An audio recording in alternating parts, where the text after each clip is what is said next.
Hey guys, welcome back to The Pillars. I'm Dr. Reed. I'm here in the studio with Dr. Jerry.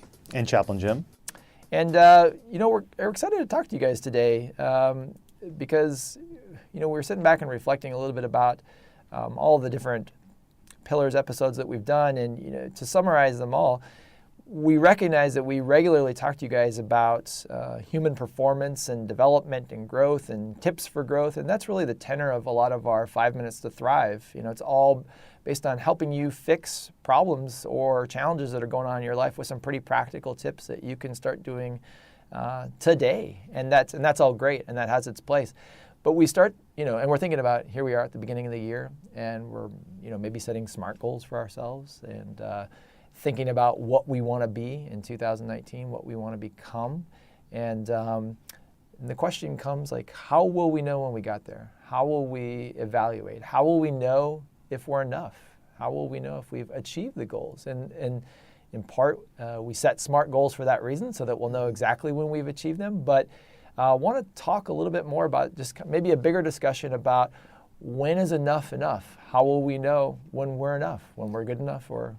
I think it's important that we address that because a lot of us have this underlying anxiety about not being enough. Mm-hmm. And we feel like we're deficient in one or maybe multiple areas of our lives. And that's not necessarily what we're trying to convey with all of the self-improvement stuff that we talk about with you guys on the Pillars and in the 5 Minutes to Thrive. It's not that you're not enough, because you are enough. It's that we all have these goals or aspirations to be even bigger and better than we are right now. It doesn't necessarily mean that we're deficient. But Jerry, you know where I'm coming from when I say look out there at the marketing in the world, and Jim, chime in on this as well. But you look at the marketing that exists out there, and the message that you're enough, it's not out there. Mm-mm. Really. Whether it's makeup that will bring out your natural beauty, or whatever the case may be, the message, implicit or overt, is simply that you're not enough, and thank goodness that there's a product or a service out there that's going to help you to alleviate that anxiety that you talked about, Jerry. The idea that you have flaws, and here's this product that can help you fix them. So thank God nobody will see them, right? Well, and on the God reference, if you go down from my faith tradition, a certain area in your local bookstore, you'll see maybe that faith tradition living, right? There's a section. If you go down there, it's just as bad. Mm-hmm. It's going to say you need to be this or that, and it will give you book after book of telling you what you need to be and that you aren't sufficient. Not only that, but from my faith tradition, we use the Bible. If you go to the Bible section, your Bible is no longer enough. You need the super duper study Bible with the marked pages. And I'm not kidding. If you go, there'll be an area that's just so long. Now, considering we all started with this one kind of group of scriptures, how much it's shifted. And there's reasons before we get emails for different translations. That's not what I'm addressing. I'm talking about every study Bible for this or that to make you better. Mm-hmm. But even more so, if you go to a local congregation, they'll tell you, memorize so many scriptures per week. Make sure you read your Bible in a year. Make sure you're praying 3 times a day if you can or more. Doing more. When the core message is you're accepted as who you are. As who you are. That is, Jim, I thank you for bringing that up. And I as you're sitting there saying this, I'm aware of the fact that we do generate a lot of tips for people. We offer a lot of suggestions. Mm-hmm. And I would never want anyone to misinterpret that I'm not sure how many folks are listening to this, but it would hurt me to think that there are people sitting back and they just introduced 5 more tips, and I don't know if I can incorporate all of those, and if I don't, I'll be a bad person and I'll be a failure. That's certainly not the way that we want you to run with this. If you hear something that resonates with you and you like it, give it a shot. But if you don't like it, or if it doesn't resonate with you, or if you fail in trying to implement it, doesn't mean you're a bad person. And that's what I wanted to get to is it doesn't mean you're a bad person if you're not doing these things.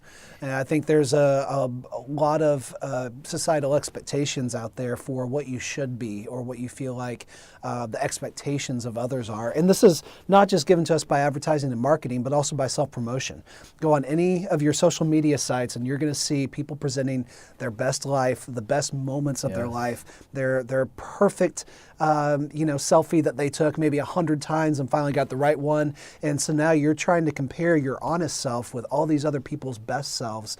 And it sets you up for unrealistic expectations as to what you think you should be. Absolutely. And we get into the self-comparison trap, and it can lead to something that we've affectionately termed the imposter syndrome. Oh, yeah. Yeah, the imposter syndrome.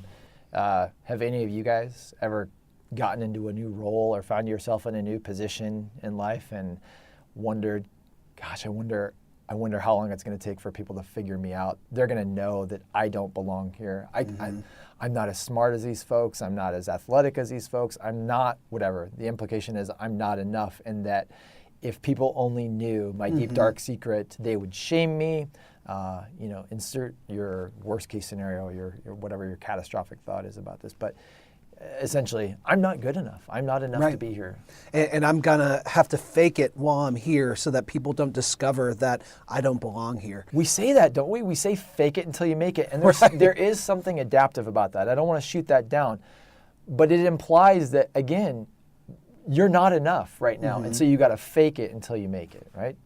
I felt that way in grad school. I'll tell you flat out, because I came into this group of 10 other people in the room. This is my cohort. I was meeting them for the first time, and they're almost all of them, they're older than me. They're more advanced in their life stages. They're successful. Most of them have master's degrees, and I'm looking around the table. I'm like, I don't belong here. They've made a mistake. I shouldn't be here. And it felt that way. And now I look back in it, and yeah, absolutely. I was one of them. I was chosen for that cohort for a reason.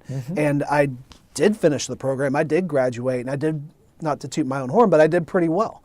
But it didn't stop me from experiencing that for not just when I first came into the room, but for the first several years of grad school. And then I felt it again when I joined the military, when I joined the Air Force. I was like, okay, I'm wearing this uniform, but especially as a medical officer, I was like, I don't belong here. I don't deserve this rank. I don't think these people know what I'm getting myself into here. And it took a while for me to feel comfortable, even in my own shoes and my own uniform, to feel like I was a part of the organization and contributing effectively. I'd like to believe that goes away over time, that you learn over the years that you are enough, but I'm afraid that it probably doesn't happen to the extent that I would like it to, because I'm thinking about the example of the new flight leader, the senior NCO, or maybe the CGO who has had a good amount of experience, and now they find themselves in charge of a flight. And it wouldn't surprise me in the least to learn that senior NCO has got some concerns about being perceived as competent or being able to lead well in the organization. And keep in mind that this is in the face of a lot of experience of being exposed to good leadership and maybe some bad leadership, and having some pretty well-developed ideas about how to lead in a flight. But day one in that position, I can't tell you that person's not going to experience a lack of confidence, or I wonder if I'm going to be good enough in this role. But there's a stigma against them being honest about that and showing that kind of vulnerability, because I think we expect our leaders to be confident and to be steadfast and be unwavering in their decision making. And sometimes I think that works to their disadvantage, because they feel like they have to make a decision that they're unsure of, or rely on their own knowledge without sourcing from other people, and may end up doing some things that are unpopular or downright dangerous. Yeah. And so having the ability to seek within yourself and determine, is this a realistic thought? Am I really giving myself the benefit of the doubt? Is this accurate? But then being able to also source from others and get their perspective on it, I think, can be really helpful. I remember the day I was sworn in as a chaplain. So I'd been an intel officer before. The day I went through seminary, I'm trained. My ecclesiastical endorser says I'm legit. So I have the training, and I know that based on what's required. That day I'm sworn in. I go home. We'd had cake, and I got called for my first death notification that day. Wow. So I go. A person died in Iraq, so a long time ago. So I go to the location. I don't know what I'm doing. I have no clue. I've never done one before. And I remember going with the commander, and they're looking to me for all of the guidance, for everything. And I'm just trying, they're going to figure me out. They're going to figure me out. And I'm just trying to be confident and care for people. And that's really what I did. And I knew the AFIs, the rules for this, but it didn't matter. I've never done one before. And at the end, he's like, how many of these have you done? And well, that's my first one. And then he asked the second question, well, how long have you been a chaplain? And imagine your commander, after working through a death notification, Well, this is actually my first day. So when you say that, they just looked at me like, well, you actually did a really great job. And I was like, well, thanks. But that whole time, and it was a multi-hour period. We had to drive several hours. We had to notify the mom at an airport where she works. We couldn't find her at home. It was really traumatic situation for me personally. But going through it, I'm like, they're going to figure me out. They're going to figure out I know what I'm doing. And frankly, I did have the skills, just like you did and you did in these situations, but we doubt ourselves so much. Now, that's a large situation. You could see where some doubt would arise, even an experienced individual. But I remember the first day I became a priest and they're starting to call me Father Jim. I'm like, stop it. I don't know if I deserve this. I still don't know if I do. So those kind of things do come up, and that's normal. I want to jump topics a little bit, not really far. I was listening actually to an interview that you guys did yesterday with Major General O'Brien, 25th Air Force Commander, back in September of last year. And you guys sat down and you were talking to her about a lot of different things, how she balances work and life and family. And if you've listened to that podcast, it's great. If you haven't, I really encourage you to go listen to it. But part of that discussion is you talked to General O'Brien about her professional development and kind of how she grew up as a leader, and her learning how to trust her own voice and her own intuition. And she did seek mentoring and guidance at points during her career, especially when it was, when it came time to be making decisions about potentially being separated from family members. And she talked about some of the challenges around that and seeking guidance. But at some point, you believe, listening to her words, that she developed the ability to trust herself, trust that her decision-making was enough, and to come to rely on herself. But also, again, this is a shameless plug to go back and listen to the episode.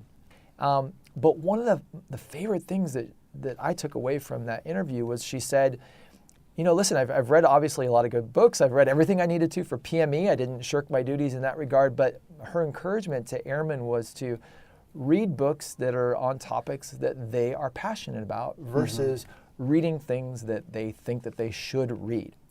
Right? And there's any number of good leadership books out there, things that would help people. Thousands. I mean, it's an industry, and we come from an industry of self-help books as well. So I'm certainly not pointing the finger at leadership books, but the mere presence of those thousands and thousands and thousands of books would potentially lead someone to believe, this idea that if I don't digest all of this material, and if I don't have some kind of quote at the ready, or if I can't rattle off my favorite leadership tomes, then somehow I'm not good enough as a leader, right? And and that's simply not the case. You are good enough. Jerry, you said you got to this place somehow. Someone recognized your potential, right, to be in the position that you're in. But I want to point out there that there's a lot of good products and services. There's a lot of good books written on leadership.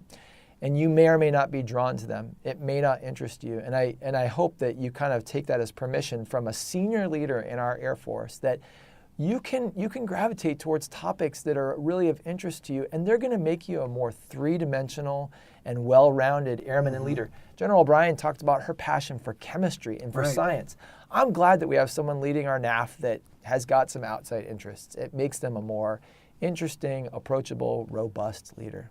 Absolutely. And not that all these leadership books do this, but I think the sheer quantity of them out there prey on some of those anxieties of the imposter syndrome, that we don't feel like we're good enough. And so, here's something to help you feel to become good enough. And as long as we're aware of our own personal shortcomings and are giving ourselves the benefit of the doubt, we can find those things which are beneficial to us without feeling like we're constantly having to, like you said, digest hundreds and hundreds of leadership books that honestly quite all say the same thing. Yeah, they really do. And if you really want to test your gut instinct on leadership, find your favorite genre of television, show, movie, etc. But I like sci-fi, so there was a famous show where people would trek through space and the stars. And if you look at it, there's a famous Shakespearean actor who's in one of those seasons. And I would watch that show with an air of, how is the leadership decision being made? I remember being told that when I was 14 in Civil Air Patrol. And I would watch that show and say, oh man, I had the instinctual, instincts to say, this is the type of decision, this is the emotional intelligence present. Now at 14, 15, I didn't have the knowledge of what the verb, the specific term or the technique being used, and it doesn't matter. Like, it's nice to know the names, but if you know what to do. But if you watch any of these shows, based in myth, allegory, or even written story, they're trying to show you how to live an effective life, and that involves being a good leader. So watch and just say, like, how would I lead? Is that a good way to lead? Is that a good way to lead a household, a person, a group, an organization? Because frankly, a lot of times our presentations even feature clips from some of these movies to say this is a way to illustrate this technique. So watch and just test, and I guarantee that at some level, whether it's an anime or a sci-fi show, you're going to say, oh, that's this, and I knew that. I didn't need to read a book to garner it. Now, I am the least person in the world probably to not say go read a book. I read way too many books. I love reading. It's my passion. But it's just a way to test and know you do know enough where you are right now. The Air Force has trained you well, regardless of where you are, to lead where you are in this organization. So to sum it all up, what we're saying is you are good enough, that maybe some of these perceived deficits are not based in reality, but that shouldn't stop you from always looking for opportunities to indulge your passions and to try to improve your life in some way. And be mindful, if you are experiencing some kind of anxiety around the idea that I'm not enough. Just be mindful of where that's coming from, because it may not be starting from within you. We're marketed to pretty heavily. And so some of those messages are definitely coming from the outside. And we're getting those messages all the time that we're not good enough, smart enough in a variety of different areas. So that's a great tip. Well, we want to thank you for listening to The Pillars, the podcast of the 363rd ISR Wing. I'm Chaplain Jim. I'm Dr. Reed. And Dr. Jerry. Until next time, we hope you have a great Air Force Day.